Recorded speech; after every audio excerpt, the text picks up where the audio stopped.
और इस वक्त एक बड़ी खबर आ रही है, जल्दी से इसका रुख कर लेते हैं। यूपी बीजेपी के दलित नेताओं मंत्रियों की बैठक, खराब प्रदर्शन पर लखनऊ में अहम बैठक में 29 सीटों के नुकसान पर चर्चा और संगठन मंत्री बीएल संतोष ने ये बैठक बुलाई है।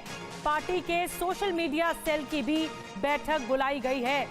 तो ये बहुत महत्वपूर्ण बैठक है। लोकसभा चुनावों में जो हार हुई है उस पर मंथन कि आखिर ये हार क्यों हुई, जो सीटों में कमी देखने को मिली आखिर वो क्यों देखने को मिली और किन वजहों से हार हुई है, ये तमाम चीजों को इस बैठक में मंथन किया जाएगा।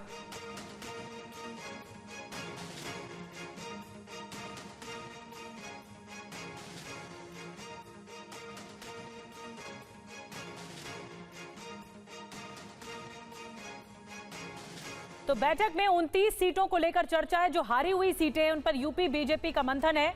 दलित नेताओं ने क्या कहा आपको बताते हैं। संविधान विरोधी छवि बनाई गई, ये कहा गया। बड़ी बात जो निकलकर सामने आई, आरक्षण पर विपक्ष आक्रामक रहा लेकिन सत्ता पक्ष नहीं रह पाया।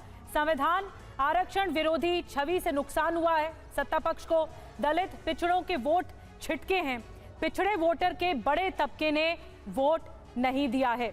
और इस बैठक को लेकर यूपी सरकार के मंत्री असीम अरुण का क्या कुछ कहना है, आइए आपको सुनाते हैं।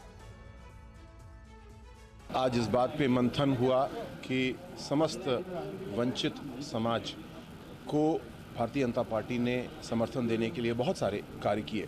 इनको आगे बढ़ाने के लिए, इनको अगले ऊंचे स्तर पे ले जाने के लिए क्या क्या होना चाहिए, संगठन के अंदर क्या होना चाहिए, सरकार की नीतियों को कैसे बेहतर करना चाहिए, इसके ऊपर सुझाव मांगे गए। भारतीय जनता पार्टी प्रदेश का अनुसूचित मोर्चा सभी सदस्य मौजूद थे, लगभग सभी मंत्रीगण मौजूद थे और बहुत अच्छी चर्चा हुई। एक अच्छे कारबिंदु बने और सकारात्मक दृष्टिकोण से हम लोग अब उस कारबिंदु पे काम करेंगे। जनता की जो अपेक्षाएं हैं उसको हम लोग को पूरा करना है और सामाजिक न्याय का एक ऐसा मॉडल प्रस्तुत करना है जिसमें अनुसूचित जाति, जनजाति, पिछड़ा वर्ग, आर्थिक रूप से पिछड़ा वर्ग, महिलाएं, ट्रांसजेंडर, सबको उनका अधिकार मिले। ऐसे सामाजिक न्याय के मॉडल पे काम करना है। तो असीम अरुण को आपने सुना जानकारी देते हुए कि किस लिहाज से बैठक आगे बढ़ी सकारात्मक लहजे से। हमारे साथ रोविंग एडिटर पंकज झा जी जुड़ चुके हैं। पंकज, दो बड़ी बातें जो निकलकर सामने आई वो ये कि आरक्षण के मुद्दे पर ये सरकार खुद स्वीकार कर रही है कि विपक्ष उनसे ज्यादा आक्रामक रहा, और दूसरी बड़ी बात जो पिछड़े वोटर के जो बड़े तबके हैं उन्होंने वोट नहीं दिया। देखिए, अभी जो आपने असीम अरुण को कहते हुए सुना वो तो सार्वजनिक तौर पे जो कहा जा रहा है, लेकिन पर्दे के पीछे बहुत सारी बातें। मैं यही बीजेपी ऑफिस में हूँ और अभी बीजेपी के प्रवक्ता और media cell, social media cell के साथ बैठक हो रही है केंद्रीय संगठन महामंत्री जो है बीएल संतोष की। तो दलित नेताओं को बुलाया गया था जिसमें यूपी सरकार के सभी 7 मंत्री थे।